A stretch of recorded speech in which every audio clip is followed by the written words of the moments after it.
Hello, I'm Lizzie and this is Lizzie Reads, and welcome to my February TBR, in which I know the plot of none of these books, just vibes.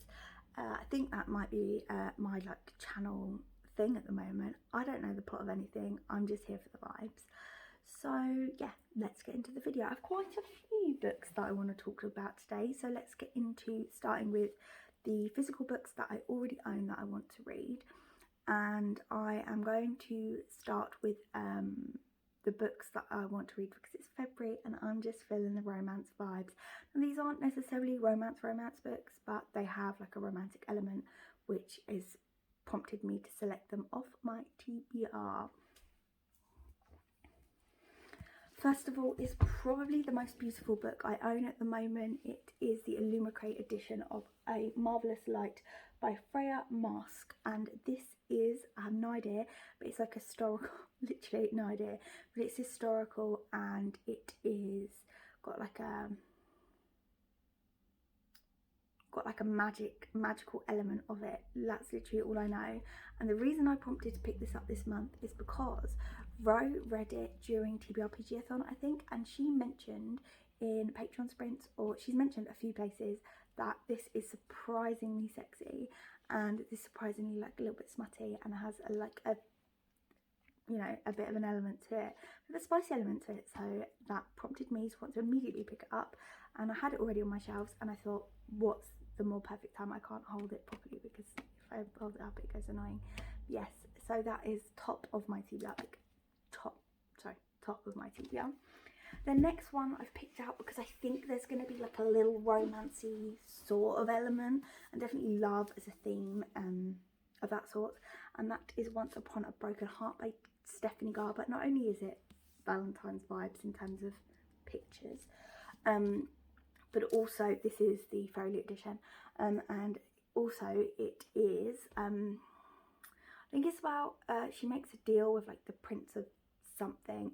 I know it follows, is it Caraval? Did she write Caraval? Or no, she wrote Caraval, right? And apparently it's like a follow-on from that, but you don't have to have read it. I have no interest in Caraval. I just got this because I have Fairy Loot, and it's beautiful. It's really beautiful. That makes me want to read it. And I believe that she, the main character, makes a deal with some sort of like prince of something, because the man she loves is getting married to her sister.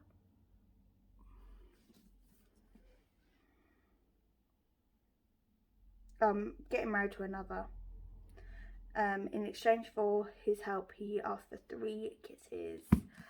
So I feel like it's got a romancy element, but yeah, I'd really love to give it a try, and I feel like February's a month to do so. Also, another Fairy Loot, I believe, pick. It's just a standard paper, like it was the second book in a Fairy Loot box, and that is The Coldest Touch, and it's about a girl who predicts how someone will die when she touches them, and I believe it is a sapphic. It's got a sapphic like romance element to it, so that's why I'm picking this one up. And yeah, another book because I'm trying to get through them because I got them in September and haven't read barely any of them. I've read one of them. One? I'm not sure.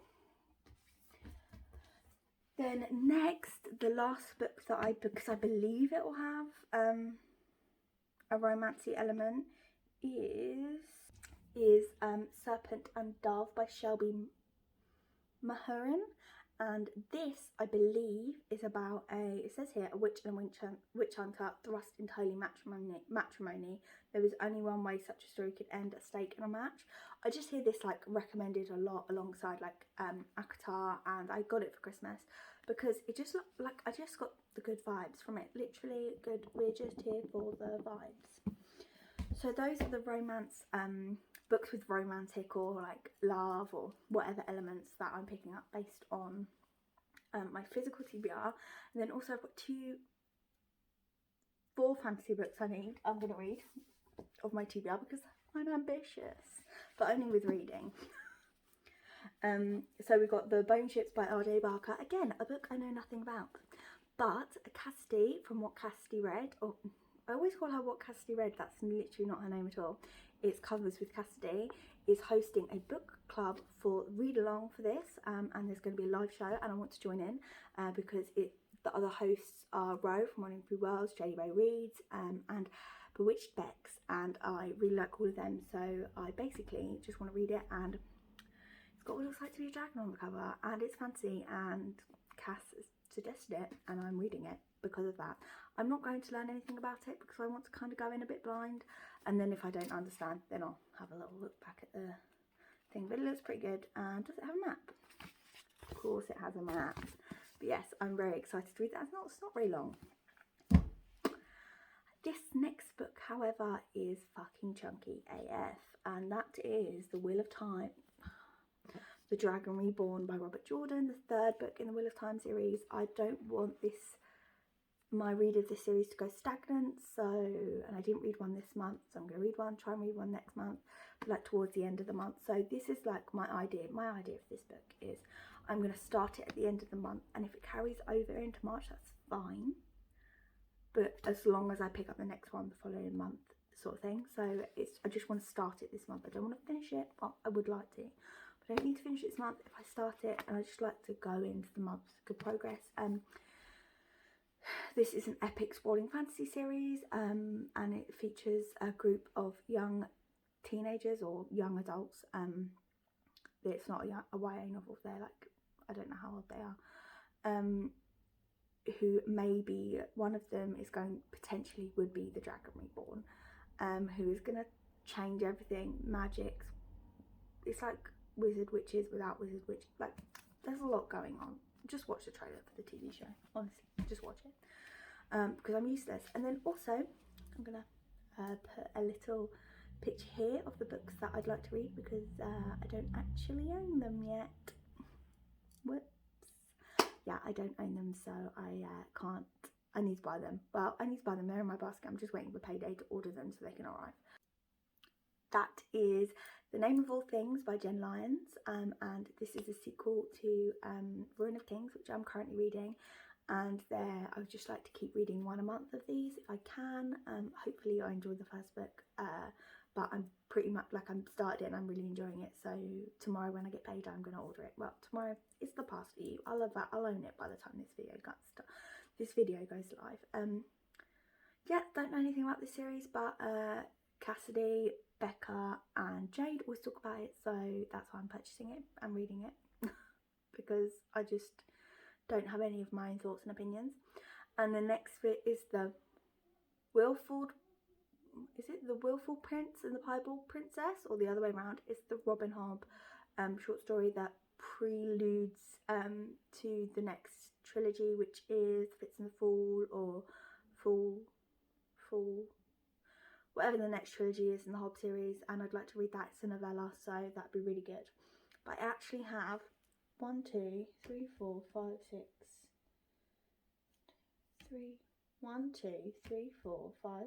7, 8 physical books on my TBR. I also have 3 fantasy books I don't own, which I'm just like, they're fantasy romance, and it is Fantasy Romance Feb, and I just really want to read them. So, and they are The Bridge Kingdom by Danielle, I want to say like Clayton or Layton or something. And I have no idea about this, but it's on Audible Plus, Guild. And the other one is Rhapsodic, I think. These are my 3.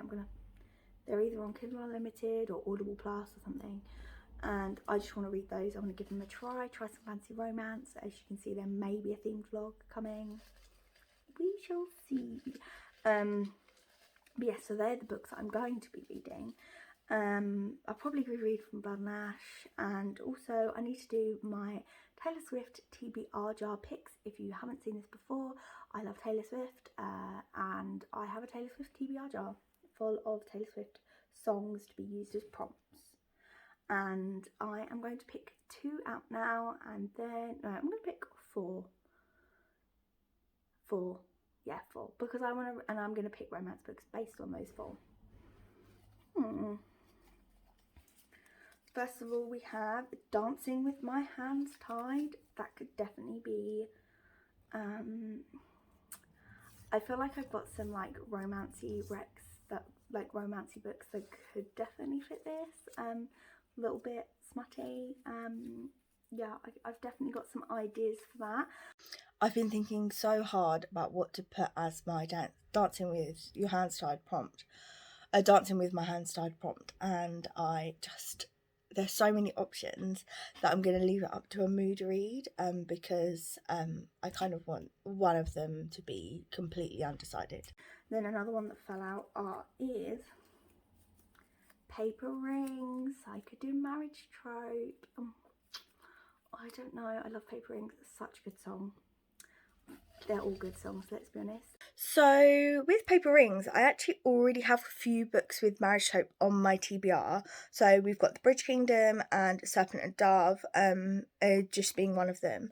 But also, I think I may include the sequel to The Bridge Kingdom if I like it here. But I'm again leaving this one very much up to whatever happens in the month. So we'll see. I just need 2 more. And then we've got happiness. Happiness. Oh. For happiness, I have picked Open Water by Caleb Azuma Nelson. Sorry, the sticker's covering up his last name.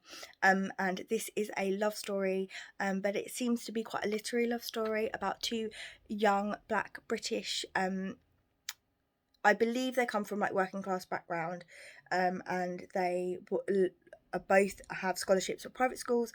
So it's about them like navigating a world that essentially wants to push them out, and also they're torn apart by fear and violence. And the reason I feel like this could be really good for happiness, because obviously happiness talks about love, but I feel like the folklore and evermore sort of section of Taylor Swift's discography has a very literary spin, and I really want to read this, so I've made it fit. Then this last one's a short one. Me, probably the worst Taylor Swift song, and I love Taylor Swift. Is there a romance book set at a spelling bee? I don't know, I'll let you know. I feel like Me is a song that people love to hate and hate to love. So I've gone for The Hating Game by Sally Rooney, which is it's quite a few years old now. The original like hate to love or dislike to love trope. It's about 2 assistants for joint CEOs in an office, and they hate each other, and basically they have to go head to head for a promotion, but they're literally so obviously pining for each other. But yeah, I've heard like some not good things, some great things, but I reckon it's going to be a pretty good middle of the road. Oh god, this has been chaos, but thank you so much for watching this video, and I will chat to you soon. Let me know if you are reading any of these, or if you have any recommendations for my Taylor Swift picks down below. I will let you know in my wrap up how I got on. Thank you so much for watching this video, and I'll speak to you again soon. Goodbye.